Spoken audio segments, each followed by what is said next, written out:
अगर आप पतंजलि का प्रोडक्ट यूज़ करते हैं तो आपके साथ एक बड़ा फर्जीवाड़ा हो सकता है। यानी कि बाबा रामदेव की पतंजलि प्रोडक्ट का इस्तेमाल करने वाले लोगों के साथ बिहार में एक बड़ा फ्रॉड सामने आया है। पटना में पतंजलि योगपीठ के नाम पर एक फर्जी वेबसाइट से ठगी करने का मामला सामने आया, जहां महाराष्ट्र, उत्तराखंड, हरियाणा के कई लोग शामिल होकर पटना में पतंजलि योगपीठ के नाम पर एक फर्जी वेबसाइट बनाए हैं और लोगों को अपने जाल में फंसाकर उनसे लाखों रुपए वसूल रहे हैं। इस पूरे ठगी के झांसे में अब तक लाखों लोग फंस चुके हैं और वैसे ही लोग हैं जो पतंजलि पर ज़्यादा विश्वास करते हैं। पतंजलि के प्रोडक्ट, क्रीम, साबुन यानी कि हर तरह के सामान जो भी पतंजलि में आता है उसे इस्तेमाल करते हैं। पटना में पिछले कई दिनों से हर तरह के साइबर फ्रॉड मामले सामने आ रहे हैं, तो वहीं पटना में ही दूसरे राज्य महाराष्ट्र, उत्तराखंड और हरियाणा के लोग बिहार आ गए और यहाँ पतंजलि योगपीठ में कॉटेज बुक कराने के नाम पर लोगों के साथ ठगी कर रहे हैं। हालांकि इस पूरे ठगी का खुलासा हो चुका है और पुलिस ने इस पूरे कांड में शातिर के पास से 9 मोबाइल, 9 एटीएम और अलग-अलग बैंकों का पासबुक जब्त किया है। इस पूरे मामले को विस्तार से जानते हैं, ताकि अगर आपके साथ ऐसा कोई भी वेबसाइट सामने आता है तो आप इस झांसे से बच पाएं। उससे पहले नमस्कार, मैं नेहा चौधरी, कैमरा पर्सन विशाल के साथ, और आप देख रहे हैं जनता जंक्शन। एक्यूरेट आई चेकअप करवाना हो, लेटेस्ट और A1 क्वालिटी का ब्रांडेड चश्मा, सनग्लासेस या कॉन्टेक्ट लेंसेज खरीदना हो, अब सब हो गया है आम जगहों से सस्ता और आसान न्यू विजन के साथ। पहले स्टोर का पता है निधि बिजनेस सेंटर, बिरयानी महल के बगल में कंकरबाग कॉलोनी मोड़ के पास, और दूसरे स्टोर का पता है राम बाबू मार्केट, शॉप नंबर 104, भागवत नगर रोड, कंकरबाग।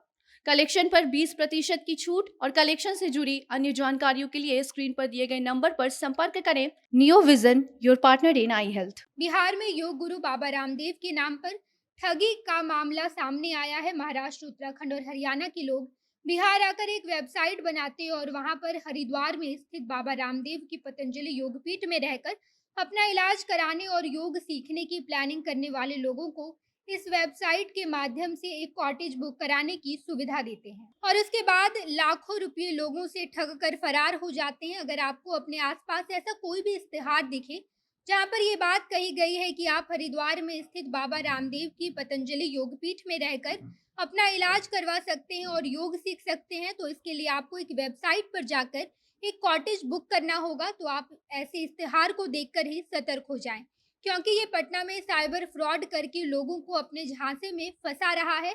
इस पूरे मामले का खुलासा उस वक्त हुआ जब पटना की पत्रकार नगर के पुलिस ने इस गिरोह के एक शातिर मुकेश को गिरफ्तार किया।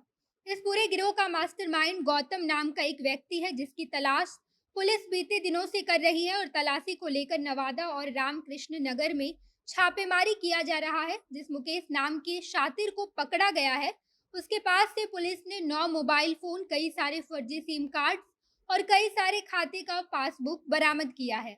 बरामद किए गए 9 मोबाइल फोन की जब जांच पड़ताल की गई, तो उस मोबाइल फोन से 300 से भी ज्यादा लोगों को फर्जी वेबसाइट का लिंक और इसके साथ-साथ एक पीडीएफ भेजी गई थी। ये पूरा गिरोह 2 भाग में बटा हुआ है। पहला वेबसाइट का पूरा काम सँभालता है, वेबसाइट का लिंक और इससे जुड़ी जानकारी लोगों को भेजता है और उसके बाद जब लोग उनके झांसे में फँस जाते हैं, तो उसके बाद उनसे पैसे ठगने का काम दूसरे गिरोह का है। यानी कि पहला गिरोह लोगों को अपने झांसे में फँसाता है और दूसरा गिरोह लोगों से ठगे गए पैसे को लेता है, यानी कि ठगे गए पैसे की निकासी करता है और इस पूरे मामले में दोनों ही गिरोह के सदस्यों को कमीशन दी जाती है और इन सभी सदस्यों का बैंक में एक फर्जी नाम से पहले से ही खाता खुला होता है और उसी खाते के नाम पर पूरा फर्जीवाड़ा चलता है। इस पूरे गिरोह का मास्टरमाइंड और उसके कई साथी मुकेश की गिरफ्तारी की खबर मिलने के बाद झारखंड भाग गए हैं। हालांकि पुलिस ने अपना एक दल झारखंड भी भेजा है और वहां छापेमारी की जा रही है। बरामद किए गए मोबाइल के माध्यम से कई सारे अकाउंट के बारे में पता चला है और उन सभी अकाउंट की तलाशी ली जा रही है। हालांकि अब तक अकाउंट में कुछ ज़्यादा रकम नहीं मिले हैं, क्योंकि शातिरों के अकाउंट में जैसे ही पैसे आते थे, तो वो लोग 15 से 20 मिनट के अंदर उन सारे पैसों की निकासी कर लिया करते थे। बाकी इस पूरे मामले में पुलिस जांच पड़ताल कर रही है। इसको लेकर अगर कुछ भी अपडेट आता है, तो हम आपको ज़रूर बताएंगे। बाकी आप आगे की खबरों के लिए जनता जंक्शन देखते रहिए। धन्यवाद।